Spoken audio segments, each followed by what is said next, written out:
What's up, everyone? Live here with Pro Play Games. We have Marcel Russell, who just came out of his top 4 at DBS Nats, and he played Broly Veggies, Broly U6.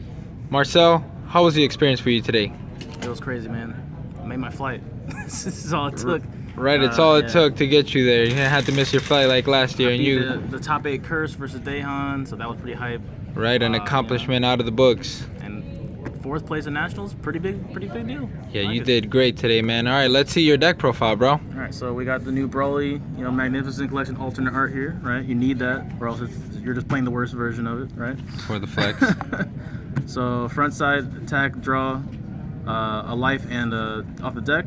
Awaken on tap 2. Rest mode, card activate main, and then the second activate mains take a life, restand any battle card, energy, leader, like anything, just any card just restands it. This is so good. Oops. And it's a freeze leader's army, so you know what the first card's gonna be. Boom, Bloodlust. This card should be banned after nationals. I think it's just like it won me many games that like it just shouldn't exist, I guess, you know. And I should play things differently. But since I have this in hand, I can play way more greedily and get away with things. Pairing up with that would be Desperate Measures. This is what I would put more copies of if this ever got banned. This prevents pretty much all the counterplays that exist right now for battle cards, because they're 2 or less usually. Especially Topo. This just completely stops that.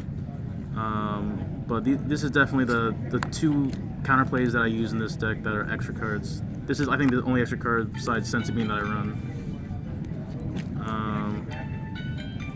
We got 4 Senzu Beans. It's Senzu Bean. This just lets you extend your plays and survive at the same time. Very broken since that one has always been good. We got our multicolor energy, Beerus Fickle God. So if you have a blue-yellow already in your energy, you can leave this untapped instead of energy exhausted. And sometimes you can play it for 2, 1 blue, 1 yellow, and draw a card, and 15k beater. This is good against Shinron if you don't have another play to do on turn 2. You just need to keep attacking, aggro, get their life down as fast as possible. For the counter plays that abuse the multicolor energy, we play Champa the Trickster and Spirit Gohan. Trickster draws you a card and rest modes a card, and Gohan bounces a 4-drop or less back to their hand and untaps an energy.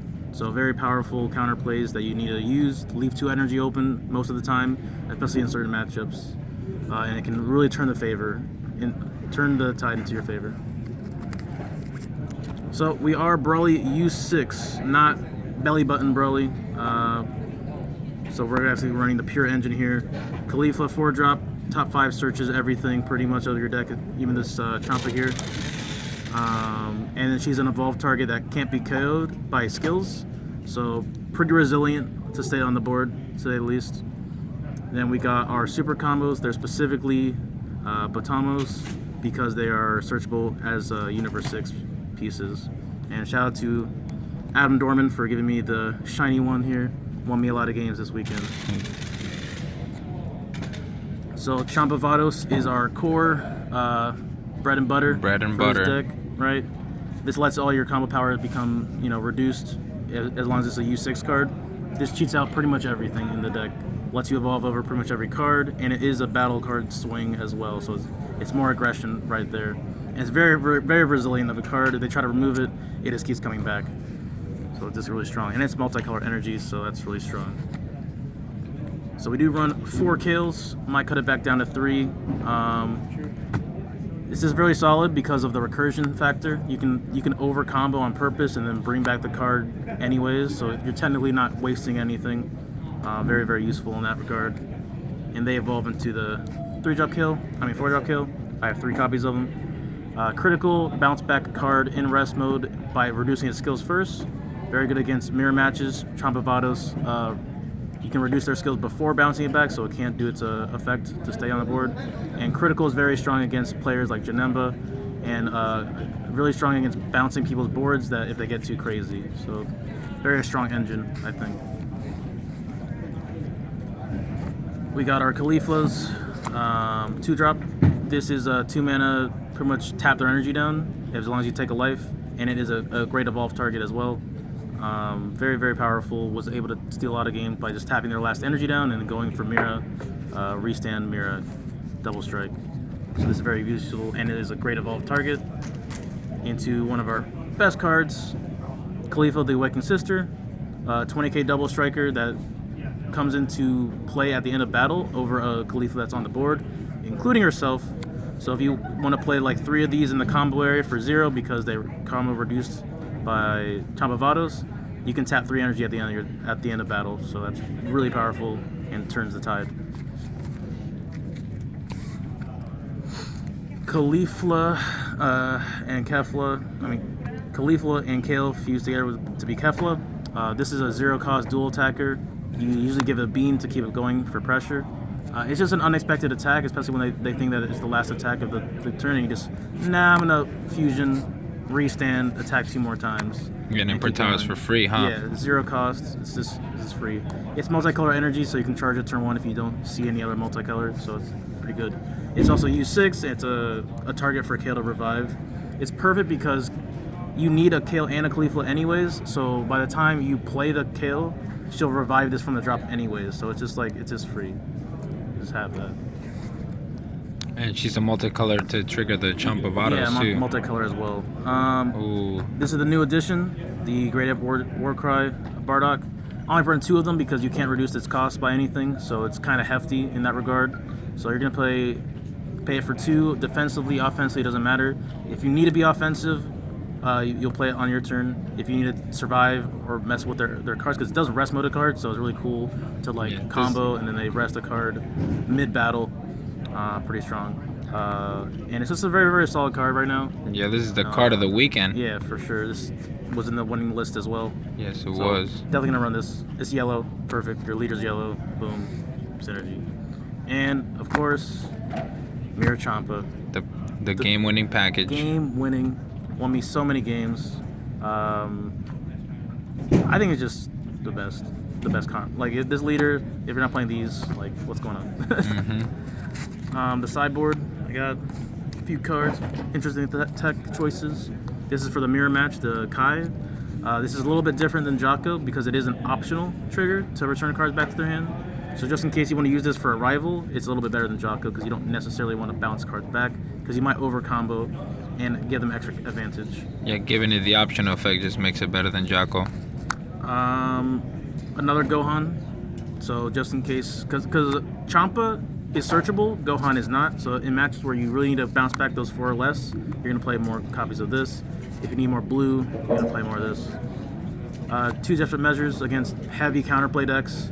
Again, if Bloodless ever gets banned, this is just gonna be the main card we use to stop a lot of plays. It's really great when they try to Champa your rest mode, your Mira, and you're like, nah. Different measures that, and it pretty much acts like a battering laser for that scenario. The spice that I've been added, really cool. It's been doing a lot of work this weekend, to be honest. Kaba Bonzina 6 TP. This discards a card and then summons 2 or less, I think. Oh, 1 cost. 1 cost U6 card that's not Kaba. So I always bring back my 1-drop Kales or my 1-drop Keflas. The best play is to have, let's say, a 4-drop Kale, and you play this, you pitch that, and then you revive the 1-drop, and the 1-drop finds the 4-drop. Oof, plus. Because sometimes you don't have anything to drop for a Kale to hit, so like at least it pitches it for you. And it's a great blue card to combo off, and combo yellow card, and then boom, arrival for Champa Vados. Really strong. This is meant for 2 matchups, Janemba and red decks, because red decks keep dealing with my 1-drops and I don't have any way to revive them, and this is literally the point of that. Revive your 1-drops. You can revive your 3 or higher, but you can't revive your 1 or lower unless you have that card. That's secret tech. Speaking of secret, Sea Rare. I moved it from the main board to the sideboard because it really I never got to 5 energy that often, to be honest. And it only came up relevant versus Shenron players and decks that just try to stall a little bit longer, and it beats rogue decks pretty much. But against Shenron, usually just aggro them down anyways. But you do going first. And just like that, Dragon Brawl players, that is time in the round. Please proceed to 2 Dark White Mass Sands. Once This again, is- Dragon this was very, very Brawl powerful. players that is time in the Against round. Please proceed to end of match Policy. procedures. All right, so against Shenron, that you want to be very, very aggressive and you want to be able to self-awaken. So this fits both of those roles. And when they try to World Peace a Whis to ramp, they have to pitch 2 cards. So it just completely obliterates them. It's a powerful card very, against very, that very deck. powerful. And that's why I run that card. Dark Banisher Fu. This card was crazy. Nasty. I saw it in pretty much everyone's list at the top tables. Just destroys. It just blows people out. You Gentlemen at the front, please don't crowd around that table. Give the players some space and clear out the aisles. This was for Thank Daehan. you. Shout out to him. Get good. It wasn't for a deck. It was for a person. It was for a person. This combo was for a person. It's blown out. He was there. prepared. That's why he won. And that I ended up matchup. going against him in top 8, and that was the icing on the cake. That it actually paid off.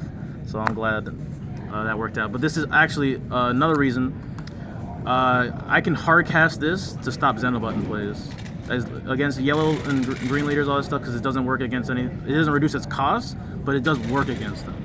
So you can hard cast this to stop a Xenobutton leader effect, restand an energy or something to Sensi Bean, keep going. But Xenobutton is just very, very oppressive against this deck, and it's the one thing that it struggles against. So yeah, that is another reason why I could run Tien in the sideboard for that matchup. But yeah, that's it, guys. I want to thank Pro Play Games and Ultra Pro, and I wanted to thank Daehan Hardesty for making me not miss my flight this time. That was great. But yeah, it was a great event. I had a lot of fun. A lot of people. I want to thank all the fans that came up to me and signed their cards and stuff like that. And I'm really hoping to try to be the world champion next year. So. And we'll be looking forward to that. Congratulations, Marcel, and we will see you at the next event, man. Thank you. Later.